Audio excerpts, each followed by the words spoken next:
Enquanto o mundo te empurra para reagir, explodir, se vitimizar, os grandes sabem. O verdadeiro poder está em escolher o próprio pensamento. Napoleon Hill chamava isso de autoridade mental e dizia que todas as riquezas começam por uma ideia dominada. O que isso significa? Que antes de conquistar algo fora, você precisa vencer aqui dentro. Você não controla o clima, não controla as críticas, mas pode escolher não ceder, não se curvar e não entregar sua paz ao que não merece. Essa escolha silenciosa, feita dentro da mente, é o primeiro passo para se tornar inabalável. E acredite, quem domina esse espaço interior não precisa provar nada para ninguém. Você quer saber o que faz um homem continuar, mesmo cansado, ignorado, desacreditado? Autodisciplina. Ela é invisível, mas molda tudo. É ela que faz você levantar da cama quando a vontade quer te afundar. É ela que te impede de responder na hora da raiva. É ela que diz não para prazeres imediatos, porque enxerga o prêmio que ainda não chegou. Napoleon Hill foi claro. A autodisciplina é a ponte entre o pensamento e a realização. Você pode ter os melhores planos do mundo, pode ler todos os livros, pode assistir 1000 vídeos como esse, mas se não tiver disciplina para aplicar, nada acontece. Haja como se nada te afetasse? Sim, mas entenda, isso não é fingimento, é um treino. É uma mente que foi condicionada, pouco a pouco, a responder com propósito e não com impulso. E essa força silenciosa vale mais que qualquer motivação passageira. Vivemos num mundo barulhento. Todo mundo quer falar, responder, provar algo. Mas você quer ser forte de verdade? Aprenda a se calar. Napoleon Hill dizia que os homens mais bem-sucedidos que conheceu eram aqueles que falavam pouco e pensavam muito. Porque o silêncio é um campo de força. Ele te protege, ele te observa, ele te dá tempo de pensar antes de agir. Ser calmo não é ser fraco, é ser estratégico. Enquanto os tolos reagem, os sábios calculam. E quando agem, ninguém entende de onde veio tanta firmeza. Quer ser inabalável? Fique em silêncio quando o mundo quiser te provocar. Porque o verdadeiro poder é saber que você poderia explodir. Mas escolhe vencer. Você acha que é forte porque sente menos? Não. Força não é a ausência de emoção, é a capacidade de escolher o que fazer com ela. Napoleon Hill ensinava que o maior inimigo do sucesso é a mente indisciplinada, dominada por impulsos. A raiva te faz agir rápido. A ansiedade te faz desistir antes da hora. A carência te faz aceitar o que não merece. Mas o autocontrole te faz livre. Quando você entende isso, você para de justificar seus comportamentos com frases como: "Ah, eu sou assim mesmo, foi mais forte do que eu." Nada é mais forte do que uma mente decidida. Nada. Não reaja. Escolha. Não exploda. Observe. Não deixe que suas emoções decidam por você. Porque quem age apenas quando está de bom humor nunca vai longe. O sucesso exige consistência, e a consistência exige controle emocional consciente. Uma das maiores provas de força interior é a capacidade de não se explicar o tempo todo. Você não precisa justificar cada escolha, cada passo, cada silêncio. Napoleon Hill dizia que a opinião dos outros é um luxo que só os inseguros levam a sério. Enquanto você tenta agradar todo mundo, sua energia é drenada e seu propósito fica esquecido. Mas quem sabe quem é não precisa provar. Ele anda com firmeza, mesmo quando é mal interpretado. Ele escolhe o que calar porque entende que responder a tudo é perder tempo com o nada. As pessoas vão te julgar de qualquer forma, vão te questionar, criticar, distorcer. Mas e daí? Você não está aqui para ser entendido. Está aqui para cumprir o que nasceu para fazer. E isso não se explica, se vive. Preste atenção. Quem grita demais esconde demais. Os fracos não suportam o brilho dos focados. Eles não atacam você pelo que você erra, atacam pelo que você representa. Você os lembra do que eles não tiveram coragem de ser. Napoleon Hill dizia que a crítica injusta é quase sempre um disfarce da admiração mal resolvida. Então pare de tentar se defender, de querer consertar cada comentário, de querer agradar quem nunca vai te apoiar. Essas pessoas não querem a verdade. Querem que você se rebaixe. Querem que você se explique. Querem que você desista. Mas você não foi feito para isso. Você foi feito para incomodar mesmo, para gerar desconforto em quem vive no piloto automático e para inspirar, mesmo que em silêncio, os que ainda estão acordando. Então, da próxima vez que te atacarem, sorria por dentro, porque o barulho deles só confirma uma coisa: você está indo no caminho certo. A dor não vem para te destruir, ela vem para te forjar. Mas só se você tiver coragem de encará-la e não fugir. Napoleon Hill dizia: cada adversidade carrega consigo a semente de um benefício equivalente ou maior. Mas aqui está o segredo: essa semente não floresce em quem vive se escondendo da própria dor. Você quer ser inabalável? Então pare de correr de tudo o que te desconforta. Pare de anestesiar a mente com distrações. Pare de evitar o silêncio, porque é nele que a verdade aparece. A dor que você evita hoje vai voltar amanhã, mais forte. Mas a dor que você encara com firmeza te transforma em alguém que nenhum fracasso consegue quebrar. Não peça para a vida ser mais leve. Peça para ser mais forte, porque a dor é inevitável. Mas o sofrimento é a escolha de quem se recusa a evoluir.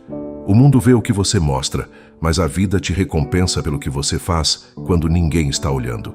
É fácil parecer forte no Instagram. É fácil falar bonito nos vídeos. Difícil é manter o foco quando não tem aplauso. Difícil é levantar cedo sem ninguém te cobrar. Difícil é continuar firme quando ninguém reconhece o seu esforço. Mas é aí que se constrói um império. Napoleon Hill chamava isso de caráter invisível, a força que só aparece nos bastidores, a disciplina que ninguém vê, mas que transforma tudo. Enquanto os fracos vivem de imagem, os fortes vivem de prática. Eles treinam em silêncio, estudam quando todos dormem, persistem mesmo sem garantias, porque eles sabem: o que você pratica no escuro é o que brilha quando chega a sua hora. E essa hora sempre chega, mas só para quem estava preparado. Sabe qual é a diferença entre os que vencem e os que desistem? Não é talento, não é sorte, é persistência. Napoleon Hill escreveu: o ponto de virada de quase todos os homens que alcançaram grande sucesso veio no momento em que tudo parecia perdido. A maioria, para cedo demais, desiste no primeiro obstáculo, ou no segundo, ou no 10º. Mas os que vencem são aqueles que continuam mesmo quando já não parece fazer sentido. Porque eles entendem uma lei silenciosa da vida. Milagres não acontecem para quem tenta, acontecem para quem não para. Você pode não ver resultado agora, pode parecer que nada está mudando. Mas se você continuar, algo lá na frente vai se abrir. Não por mágica, mas porque a vida se curva diante de quem insiste com fé, disciplina e um fogo interno que ninguém pode apagar. Pare de querer que todo mundo te entenda. Você não precisa ser compreendido. Você precisa ser respeitado. E o respeito não nasce da explicação, nasce da postura. Napoleon Hill dizia: o homem que realmente sabe o que quer não precisa se justificar. Ele apenas segue.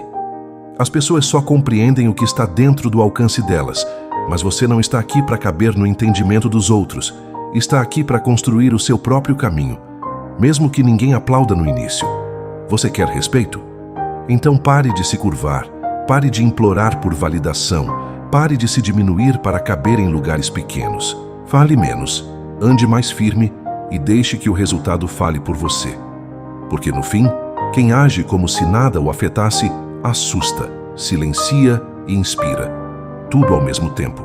Eles dizem que você está frio, que você mudou, que já não é mais o mesmo. Mas o que eles não sabem é que essa frieza que tanto criticam é a armadura que você construiu depois de ser ferido demais.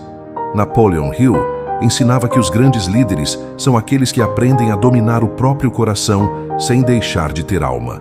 Você não ficou frio, você ficou mais seletivo. Você parou de implorar por amor. Parou de aceitar migalhas emocionais. Você se curou. E quem se cura, aprende a guardar silêncio, a se afastar sem fazer escândalo, a proteger sua paz como algo sagrado. O mundo chama isso de frieza, mas você sabe, isso é maturidade, isso é amor próprio, isso é sobrevivência. Porque quem já chorou sozinho demais, aprendeu a não se deixar abalar por qualquer tempestade. Acha mesmo que vai ser fácil? Que basta querer, acreditar e tudo se encaixa? Não, a vida não funciona assim. Napoleon Hill escreveu: a vida testa a determinação de todos os homens antes de confiar a eles grandes responsabilidades.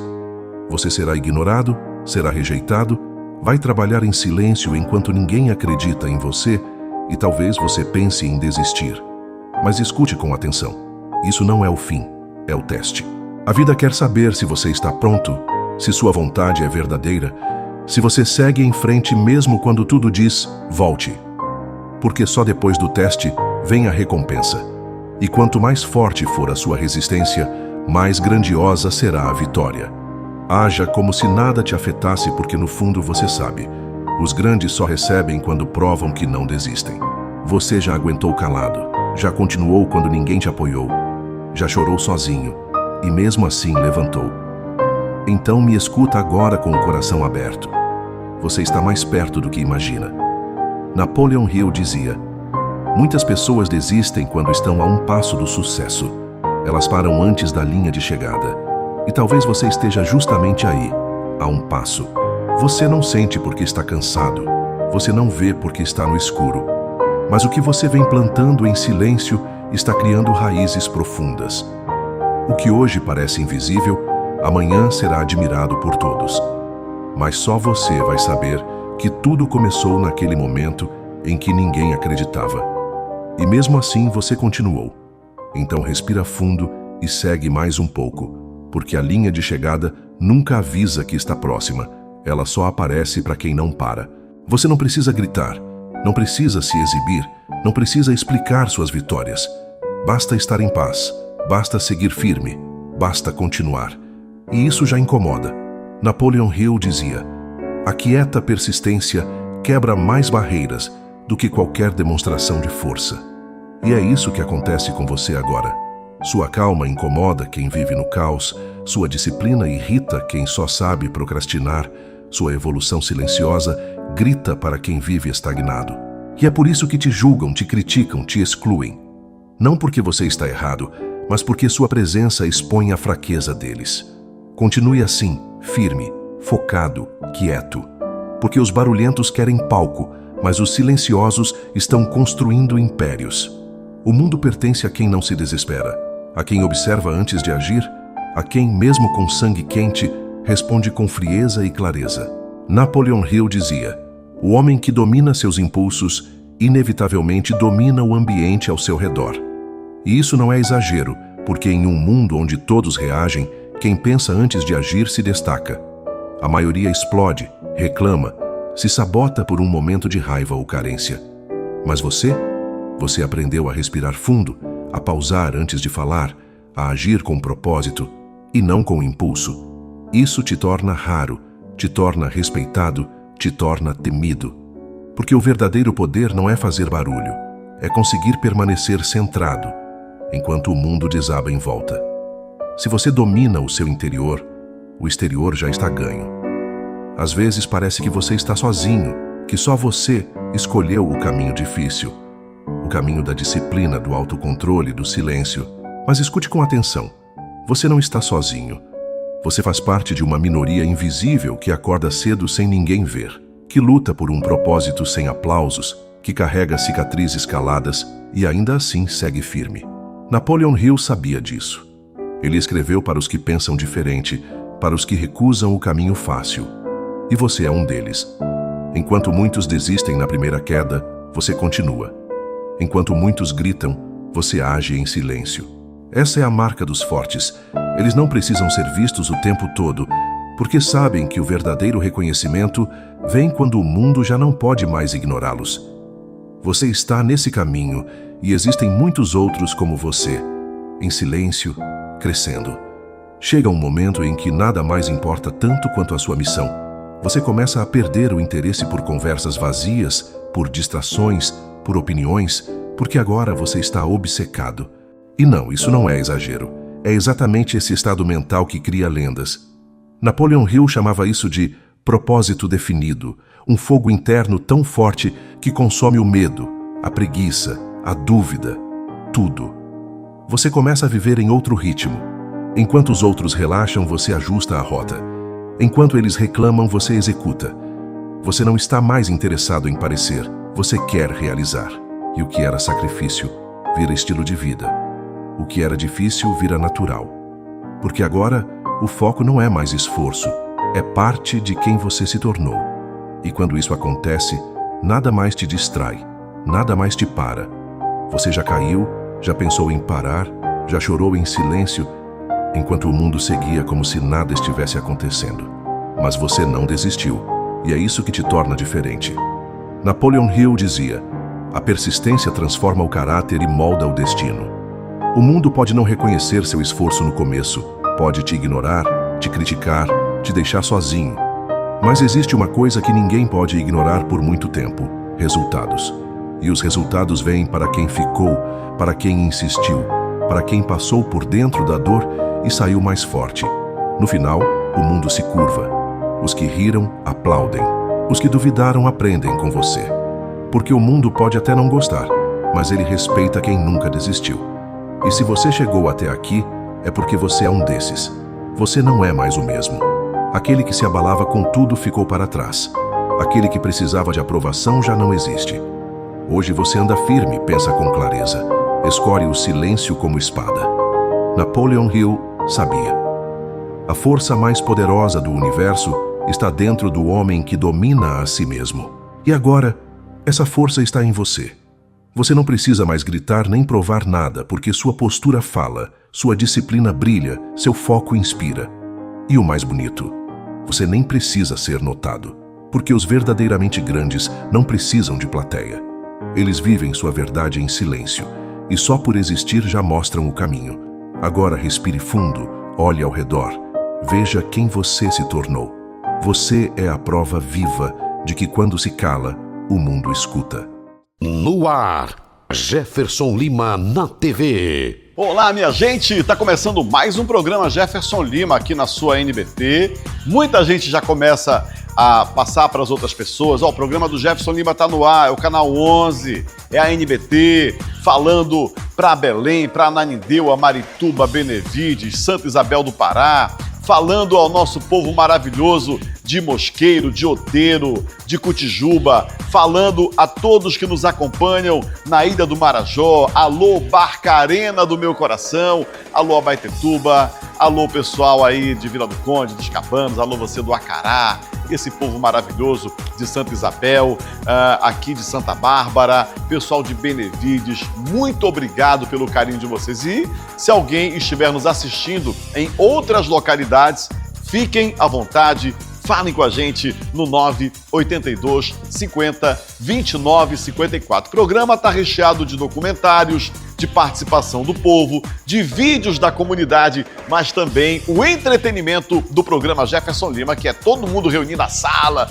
daí a televisão, vai começar a aparecer a galera dançando. Você pega o seu telefone agora, prepara logo aí, dança na frente da TV, seja feliz e apareça, porque esse programa é democrático.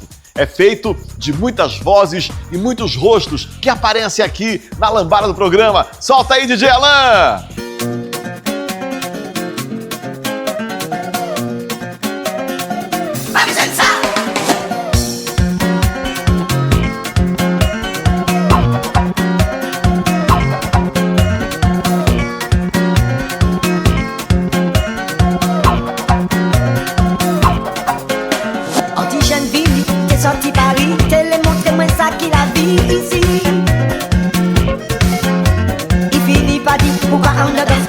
Sing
Eita, coisa boa demais é você acompanhar a programação da nossa NBT Canal 11.1. Gente, estou com uma promoção maravilhosa que é o nosso jantar.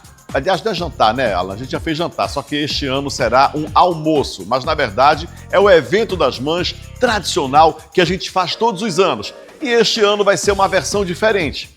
Em vez de ser jantar, será um almoço no sábado, dia 9, véspera do Dia das Mães. E você já pode ir lá na minha página do Instagram. Seja meu seguidor, vai lá. Jefferson Lima do Povo, tá tudo junto aqui, Alan. O nosso Instagram também, a nossa página do Jefferson Lima. E nessa página aqui que a gente mostra pra você, eu tô com o meu Instagramzinho aqui, você também tem, né? Anuncia aqui, ó, a nossa promoção do Dia das Mães. O Alan também coloca aí pra você. Vai lá, segue a gente, comenta, faz um comentário, curta, que nós vamos logo começar a fazer sorteio de mesas. Serão 300 lugares, 300 pessoas, um jantar para você levar sua mãe e acompanhar a gente através das nossas redes sociais, Instagram, Jefferson Lima do Povo, tudo junto, a postagem tá aí, vai lá, curta, comente e venha fazer parte também do número de seguidores do programa Jefferson Lima na sua televisão. Vem pra cá, querido Alan, e o zap do povo que todo mundo tem no celular aqui também é o nosso 982 50 29 54. Para começar, antes da gente mostrar os vídeos, o Alan, caramba, hein? Essa galera que curte nostalgia, esse povo que gosta de rever a história e aqueles que não sabiam, que não sabem, que não conheciam, só ouviam falar em Magalhães Barata. Mais uma vez, Alan, nós vamos trazer um outro documentário que conta a história deste que foi o governador, na época dos militares, governador respeitado no estado do Pará. Traz o documentário, Alan. Nascido em Belém do Pará, em 29 de junho de 1888, Joaquim de Magalhães Cardoso Barata foi uma das personalidades mais influentes e controversas da política paraense no século XX. Militar de formação, jornalista por vocação e político por destino, Barata deixou uma marca profunda na história do Pará e do Brasil. Ainda jovem, Barata ingressou no Exército Brasileiro, onde seguiu carreira militar e se destacou por sua disciplina e por seu espírito combativo. Sua trajetória política começou a ganhar forma nas décadas de 1920 e 1930, quando o Brasil vivia um período de intensas transformações, marcado pela Revolução de 1930 e pela ascensão de Getúlio Vargas ao poder. Durante esse período, Barata se alinhou ao movimento tenentista que defendia a moralização da política, a modernização do país e o combate às velhas oligarquias regionais. No Pará, ele foi um dos principais articuladores do movimento revolucionário de 1930, sendo nomeado interventor federal no estado logo após a vitória de Vargas. Como interventor, cargo equivalente ao de governador nomeado pelo presidente, Barata iniciou um ambicioso programa de reorganização administrativa e de obras públicas que visavam modernizar a capital e o interior do Pará. Entre as suas ações mais conhecidas está a construção do presídio na ilha de Cotijuba, uma das mais emblemáticas e polêmicas de seu governo. O presídio de Cotijuba, projetado para isolar criminosos perigosos e presos políticos, refletia o clima de tensão e autoritarismo da época. Situado em uma ilha cercada por rios e mata densa, o presídio ficou conhecido por seu ambiente inóspito, pelas dificuldades de fuga e pelas histórias de sofrimento e disciplina rígida impostas aos detentos. Para muitos, a construção do presídio simbolizou o poder centralizador de Barata. Para outros, foi uma tentativa de impor ordem e segurança em um estado marcado por conflitos políticos e sociais. Mas Barata não era apenas um homem de repressão. Durante suas gestões, ele promoveu importantes obras de infraestrutura, como estradas, pontes, escolas e melhorias urbanas em Belém. Sua figura, ao mesmo tempo temida e respeitada, ganhou o imaginário popular. O povo o chamava simplesmente de O Barata, um nome que ecoava com força nas ruas, nos jornais e nas rodas políticas. No campo político, Barata fundou o Partido Liberal do Pará e, mais tarde, se tornou uma das principais lideranças do Partido Social Democrático, PSD, no estado. Foi eleito governador do Pará em 2 ocasiões, em 1935 e novamente em 1947, após o fim do Estado Novo. Em ambas as gestões, manteve um estilo firme e autoritário, mas também popular, com forte apelo junto às classes mais humildes. Seu governo foi marcado por grandes disputas políticas, especialmente com a oposição liderada por Alacide Nunes e outras figuras regionais que viam em Barata um símbolo do domínio getulista e centralizador. Mesmo assim, sua influência era tamanha que o baratismo se tornou uma verdadeira força política no Pará, sobrevivendo por anos após sua morte. Joaquim de Magalhães Cardoso Barata faleceu em 29 de maio de 1959, em Belém, aos 70 anos. Deixou um legado complexo, dividido entre o progresso e o autoritarismo, entre o líder popular e o chefe político implacável. Sua trajetória ainda desperta debates entre historiadores, estudiosos e paraenses que buscam compreender as origens políticas do Estado moderno. Hoje, mais de 6 décadas após sua morte, o nome de Barata ainda ecoa na memória do Pará. Ruas, praças e instituições carregam seu nome e sua história continua sendo contada, não apenas como a de um homem público, mas como a de um símbolo de uma era em que o Pará viveu intensamente as transformações do Brasil. O presídio de Cotijuba, com suas ruínas silenciosas cercadas pela natureza, permanece como um marco histórico daquele tempo, um vestígio físico do poder e da visão de um homem que marcou para sempre a política e a história do povo paraense. Assim foi Joaquim de Magalhães Cardoso Barata, o militar, o político, o líder, e o personagem que o povo imortalizou com um simples nome: Barata.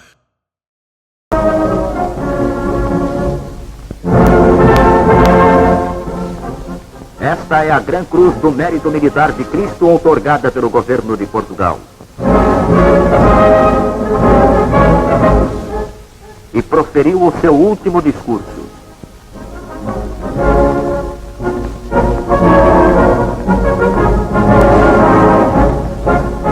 Na sacada do palácio, assistiu ao último desfile da Polícia Militar do Estado que ele tanto admirava. E nesse dia, a sua flâmula de governo pela última vez tremulou no mastro do Palácio Lauro Sodré.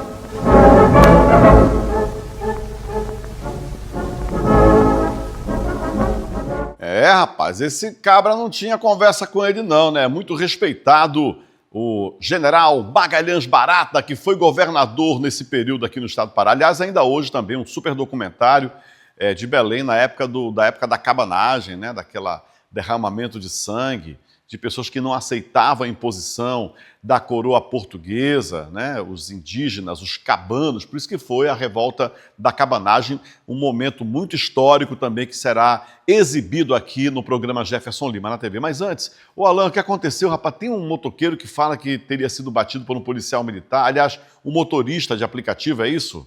Ele está reclamando que o policial militar estava levando uma criança. Que história foi essa aí? Conta pra gente, rapaz. Galera, esse policial aqui acabou de bater meu carro, olha. sem placa, com menor de idade. Vou filmar aqui pra vocês verem. Olha a cara dele aí, ó. Cara dele aí, ó, com uma criança. Rapaz. Mas aí, por que ele não parou, né, logo lá e falou, tu me bateu, vem aqui, vem resolver a parada. Aí ficou só filmando, mostrando. A moto do cara não tem nem placa, né, do policial militar. E aí a gente cobriu o rosto da criança, claro, mas está completamente errado fazendo uma coisa dessa, né?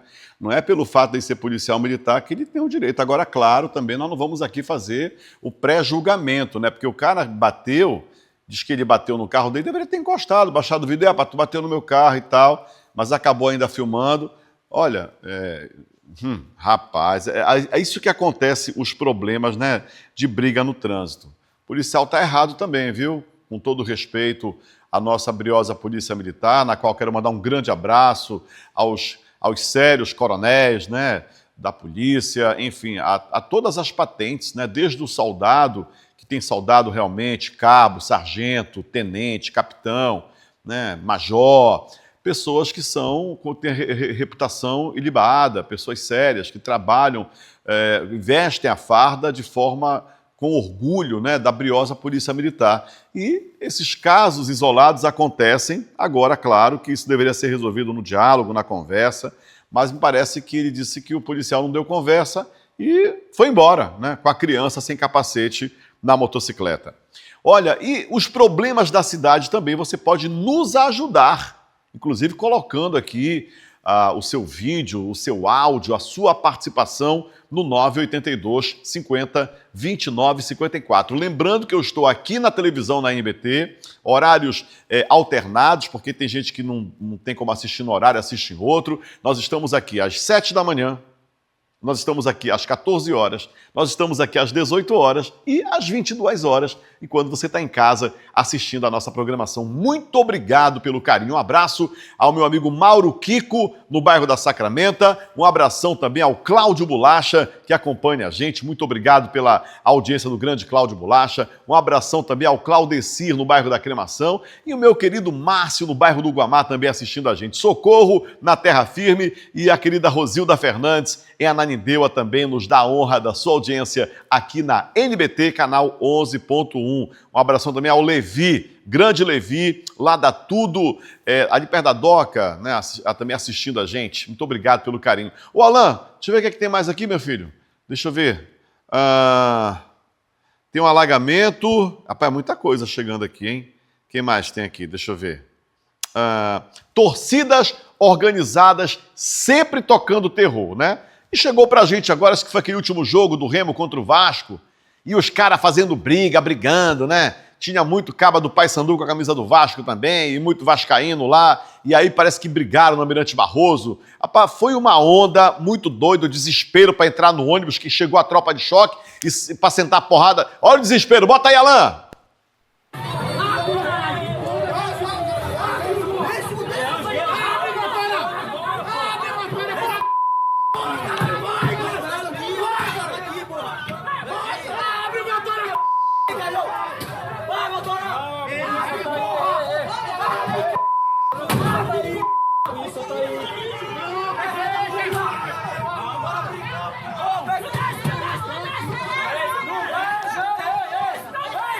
Olha a onda, rapaz.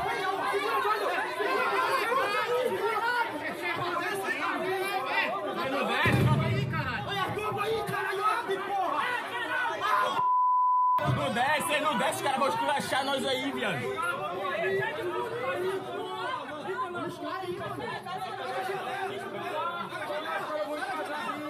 É com essa roupa aqui, cara. Demorou?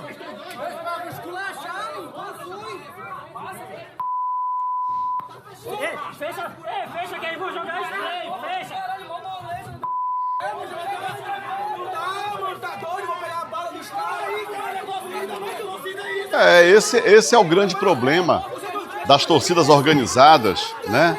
O grande problema das torcidas organizadas. Organizada não, né, gente? Gente que vive a violência extrema e a criminalidade associada a uma parcela de integrantes bandidos que se dizem torcedores organizados. Embora o fanatismo seja parte da cultura do esporte, ele é frequentemente instrumentalizado para justificar confrontos, vandalismo e mortes. O que a gente já viu de vários vídeos também, né? Desses caras matarem quem é do Remo, quem é do Paysandu, quem é do Flamengo, quem é do Remo, quem é do Flamengo, quem é do Fluminense. Aliás, esse problema ele não se estende, aliás, ele não é só em Belém, ele se estende em várias torcidas organizadas no Brasil, né? Aí tem, por exemplo, Jefferson, mas quais são os principais problemas relacionados a esse fato? É a violência e morte, né? A rivalidade exacerbada, o cara leva a disputa do campo para a rua e os jogadores não estão nem aí para essa onda, os caras querem brigar, representar quem? Qual o sentido? Ou seja, são gangues travestidas de torcedores uniformizados, é isso? Né? E aí, desde 1988, foram registrados mais de 400 mortes ligadas a brigas de torcidas organizadas no Brasil, né? Tivemos aí pessoas que morreram, tornando, em 2013, por exemplo, um dos anos mais violentos. Membros de torcidas organizadas muitas vezes usam a estrutura do grupo para práticas criminosas como emboscadas, roubo de faixas de times rivais, né? Especialistas apontam falta de investimento e estratégias ineficientes de segurança pública para coibir os conflitos que frequentemente ocorrem longe dos estádios. Então, muitas vezes, os agressores não são punidos e retornam rapidamente às ruas e que vai perpetuando o ciclo de violência, principalmente quando se trata de Remo e Paysandu, torcidas organizadas que fazem todo esse quebra-quebra. A violência também reflete problemas sociais profundos, como marginalização e intolerância, atraindo os jovens para grupos que reforçam o pertencimento aí através da briga. Então, queridos, esses conflitos, penso eu, que precisam ter uma adoção de medidas extremas, como a torcida única em clássicos de alguns estádios e que restringe o direito do torcedor pacífico, mas é usado como tentativa de controle da violência, né? A gente vai mostrando para você aqui, ligado no programa Jefferson Lima na TV. Vem para cá, querido Alain. Isso é muito sério, hein? O Zap do Povo à sua disposição no 982 50 29 50. Quer? Tá caindo o cabelo, Alain?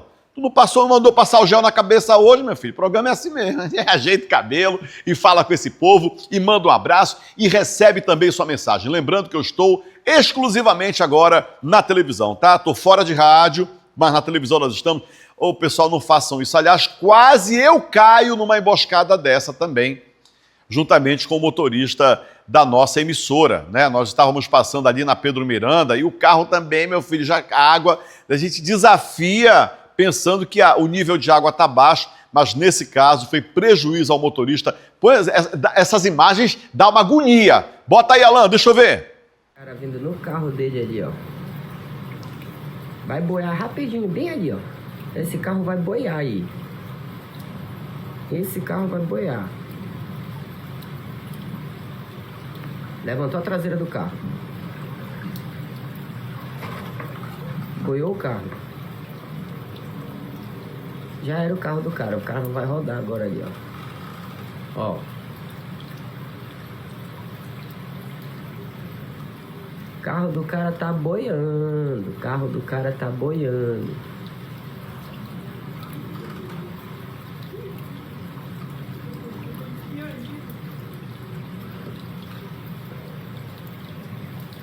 Era um carro, virou um barco.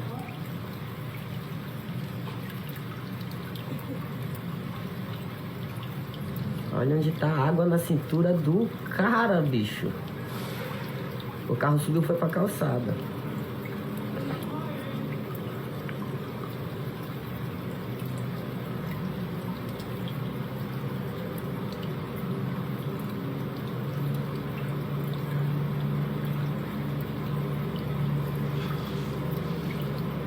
Rapaz, olha, o carro do cara tá boiando, cara. Vai encher tudo agora aqui, que vem um caminhão, mãe. Meu Deus. Isso é ali no Tenoné, né, Alain? No Sideral, né? É ali do lado do ex-supermercado Nazaré, né? Aquele antigo supermercado Nazaré. Pô, bicho, olha, cara. Pelo amor de Deus, hein? Olha o caminhão lá atrás, olha o caminhão lá atrás. Aí vai jogar mais água no cara. Para com isso, cara. Eu não acredito nisso. Meu Deus, o cara tá... Meu Deus do céu. Caralho. Meu Deus do céu. Olha, e a casa do rapaz aí também. Olha. Cara, que absurdo, hein? Que absurdo isso. Os alagamentos na nossa cidade. Olha o desrespeito aí. O cara passou no carro gigantesco. Olha o que ele fez com o carro do rapaz. Não se importou. Olha o desespero do rapaz agora aí, gente. Que cena, hein? Que cena lamentável. Meu Deus do céu. É, ali a entrada para quem vai pro Sideral, viu, Alan? Para quem vai pro Sideral, né? Meu Deus. Coitado do rapaz. Acabou com o carro dele, hein? Acabou com o carro do rapaz. Tá buiando. Agora não era para ter metido a cara, querido. Não apareceu ninguém para ajudar o rapaz aí. Que desespero é esse, hein, gente?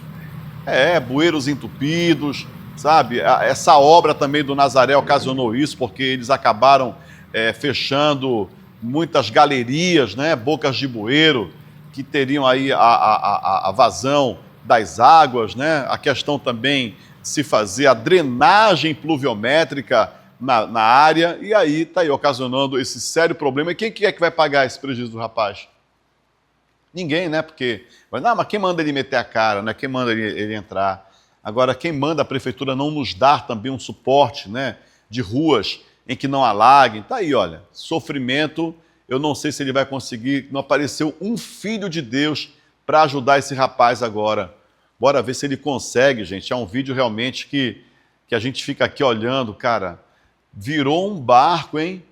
Você vê o tamanho do nível da água, que nem o peso do motor do carro fez com que o carro fosse para baixo, né? Olha só, Alain. Ali em cima que ele já conseguiu alguma coisa, não apareceu ninguém para ajudar o rapaz a empurrar o carro dele. E continua boiando. Continua boiando. Agora vai outro ali, ó. Vai lá, de alguma forma, tentar ajudar o rapaz. E outro contraste também, né? Quem está filmando está com a casa invadida pelas águas. Meu Deus, será que ele conseguiu? Esse motor, será que fundiu, Alain? Caramba, hein? Realmente lamentável. Vamos lá, Alain.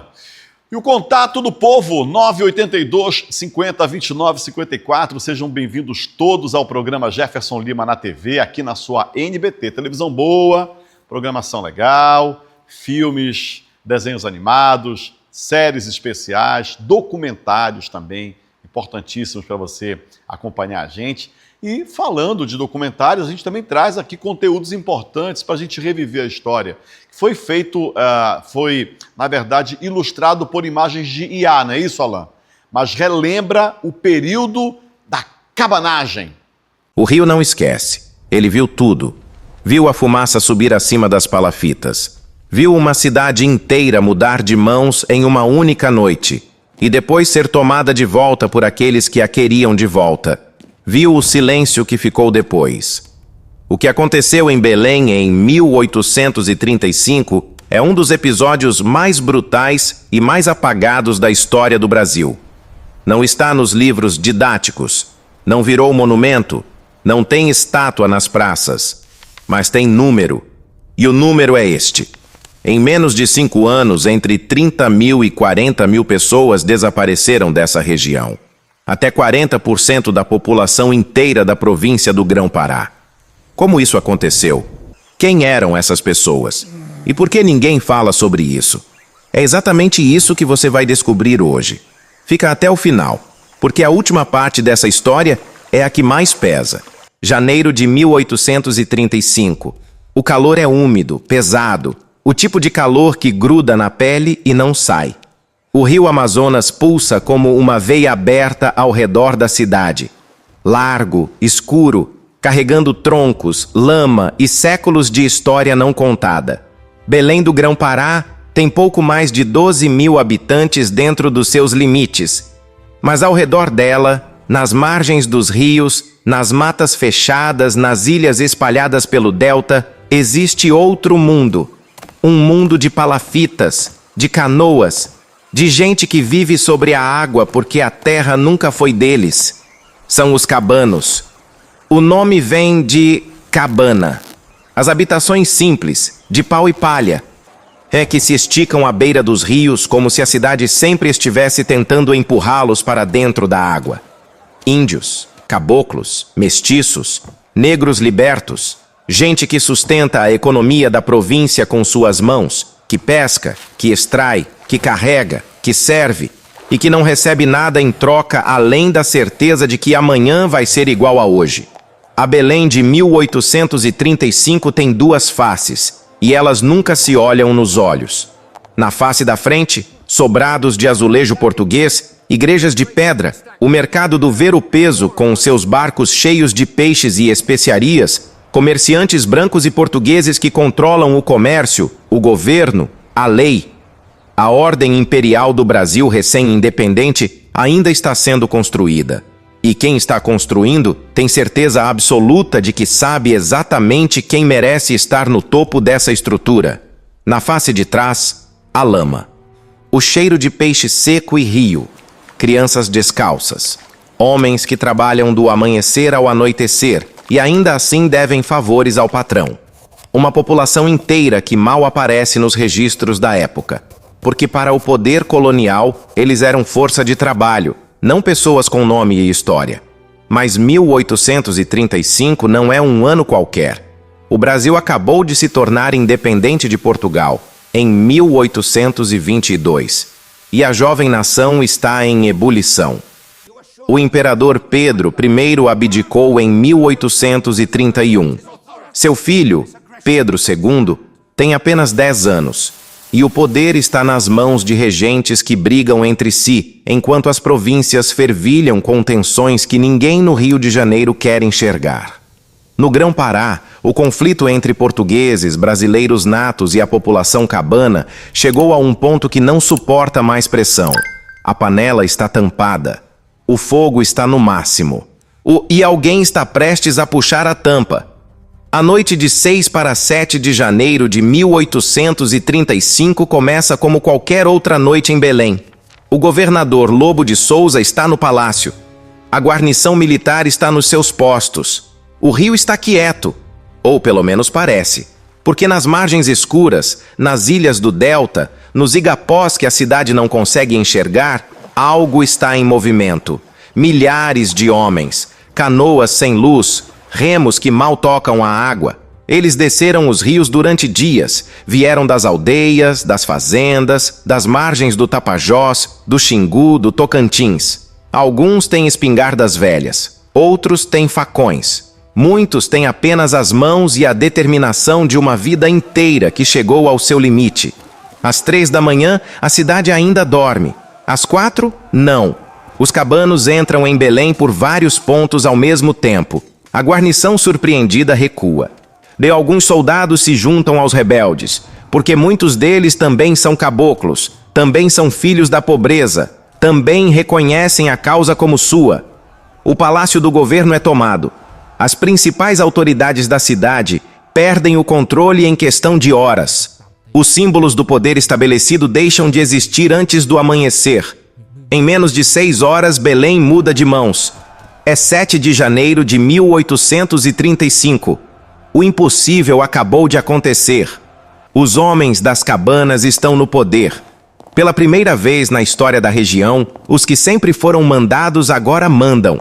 Os que sempre serviram agora ocupam o palácio.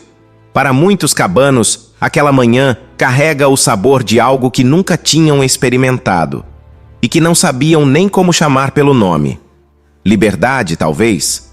Ou justiça? Ou as duas coisas misturadas, indistinguíveis uma da outra. Ah, mas aqui está o problema que ninguém quer admitir naquele momento de euforia. Tomar o poder é uma coisa. Manter o poder é outra completamente diferente. E Belém está prestes a descobrir essa diferença da maneira mais dura possível. Eduardo Angelim tem 22 anos. É cearense, filho de imigrantes pobres que vieram para o Pará em busca de uma vida melhor. É jovem demais para governar uma cidade. inexperiente demais para administrar uma revolta que já tomou proporções que ninguém previu. Mas é ele quem emerge como liderança. E em agosto de 1835, é nomeado presidente da província do Grão-Pará pelos próprios cabanos. Um jovem de 22 anos, presidente de uma das maiores províncias do Brasil. Em qualquer outra circunstância, seria uma história de ascensão improvável. Aqui é uma prova impossível, porque Belém, nos meses seguintes à tomada, começa a se desfazer por dentro. O comércio paralisa. Os comerciantes ricos fugiram, levaram seus navios, seus estoques, seu capital. Os rios que antes traziam suprimentos, agora trazem incerteza. A fome começa a rondar as ruas da cidade. A ordem que existia, mesmo que injusta, mesmo que construída sobre a exploração, foi derrubada. E no lugar dela, ainda não existe nada sólido o suficiente para substituí-la. Grupos diferentes de cabanos têm lideranças diferentes, objetivos diferentes, visões diferentes do que deveria ser esse novo mundo que acabaram de criar. A coesão que existia na revolta se fragmenta no governo. Alguns querem uma Belém livre do império. Outros querem simplesmente terras e comida para suas famílias. Outros ainda se perdem no caos sem direção. Angelim tenta governar, tenta negociar, tenta manter a unidade dentro de um movimento que nunca foi projetado para ter estrutura de governo. Foi projetado para resistir. Enquanto isso, no Rio de Janeiro, o governo imperial observa e começa a montar sua resposta. Não vai ser uma resposta política, não vai ser uma mesa de negociação. O Império do Brasil, em 1835, não está interessado em compreender por que uma parcela tão grande da população de uma província pegou em armas. Está interessado em uma coisa só: restaurar o controle. E para isso, está disposto a usar todos os recursos disponíveis. O que vem a seguir vai mudar o Grão-Pará para sempre. A frota imperial chega pelo rio. Navios, soldados, forças recrutadas de outras províncias. Uma mobilização que a cabanagem, com seus recursos limitados e sua liderança fragmentada, não tem condição de enfrentar em campo aberto. O responsável pela missão de pacificação é Francisco José de Andréa, nomeado em 1836. Andréa não é um negociador, é um estrategista militar. E ele conduz a reconquista com uma lógica que não distingue entre aqueles que pegaram em armas e aqueles que simplesmente viviam na região. A estratégia é sistêmica: cortar as rotas de suprimento, isolar as comunidades do interior, pressionar pelo esgotamento. Aldeias inteiras são deslocadas. Populações inteiras que nunca tiveram envolvimento direto na revolta são afetadas pela mesma ordem de repressão. O interior da província, ao longo de 1836 e 1837, vive sob uma pressão que apaga comunidades inteiras do mapa. Angelim resiste por quanto tempo pode, mas a matemática é implacável. Em 1836, ele se rende. Não é executado, é preso, depois exilado. Alvive até 1882, tempo suficiente para ver o mundo que a cabanagem tentou construir ser completamente apagado e o mundo que ela tentou transformar ser completamente restaurado. Ele sobreviveu. A causa pela qual lutou, não. Mas a rendição do líder não encerra o movimento. Pelo interior da província, grupos resistem por anos. Nas matas, nas ilhas, nos rios que a força imperial não consegue alcançar de imediato. É uma resistência sem perspectiva de vitória, mas ainda assim, é resistência. O fogo que começou em 7 de janeiro de 1835 demora anos para ser completamente apagado. E quando apaga, o silêncio que fica é ensurdecedor. O rio ainda corre, largo, escuro, indiferente, do mesmo jeito que corria em 1835, quando as canoas sem luz se aproximavam de Belém na madrugada de 7 de janeiro. E do mesmo jeito que corria quando a cidade voltou às mãos do Império. O rio não escolhe lados. O rio apenas continua. Os números finais da cabanagem são difíceis de confirmar com precisão. Os registros da época são fragmentados, e parte do silêncio em torno dessa revolta é, ela mesma, uma consequência do apagamento histórico deliberado. Mas os historiadores estimam entre 30 mil e 40 mil vidas perdidas. Em uma província que tinha pouco mais de 100 mil habitantes, isso significa que entre 1/3 e quase metade da população simplesmente desapareceu em menos de 5 anos. Não em uma guerra entre nações, em um conflito interno, uma revolta de pessoas que nunca foram reconhecidas como cidadãs, seguida de uma repressão que as tratou como ameaças a eliminar. Belém sobreviveu. As igrejas de pedra sobreviveram. O ver-o-peso sobreviveu. A estrutura que os cabanos tentaram transformar sobreviveu e voltou mais consolidada do que antes. O que não sobreviveu foi a voz de quem ousou dizer que queria algo diferente. E aqui está o que permanece, quando a poeira de tudo isso baixa. A cabanagem não foi uma anomalia. Não foi irracionalidade coletiva. Foi a consequência lógica e inevitável de séculos de exploração chegando ao seu ponto de ruptura. Foi gente que nunca teve espaço decidindo ocupar espaço, mesmo sem garantia nenhuma de que ia funcionar. Eles perderam. A história oficial os esqueceu, mas o Rio viu, e o Rio não esquece. Isso é história do Brasil, isso é história do Pará. Aliás, eu lembro que nós tínhamos, na época que eu estudava, né, estudos paraenses. Felizmente acabou. Mas aqui no programa Jefferson Lima, você tem conteúdo também. Um beijo grande, a gente se fala por aqui sempre. Valeu!